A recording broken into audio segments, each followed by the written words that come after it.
ముత్యం. ఈ ముత్యం అందరినీ మత్తిక్కించేస్తుంది, ఆకర్షిస్తుంది కూడా. అతి సుందరంగా, గుండ్రంగా, తెల్లగా ఉంటుంది.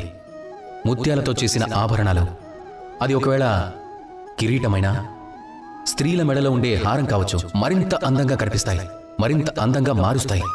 ఈ ముత్యం ఇంత ముద్దుగా తయారవడానికి ఎన్ని కష్టాలు భరిస్తుందో ఆలోచించారా? ఈ ముత్యాలు ఆల్చిప్పల నుంచి వస్తాయి. అవి సముద్రపు లోతుల్లో ఉంటాయి.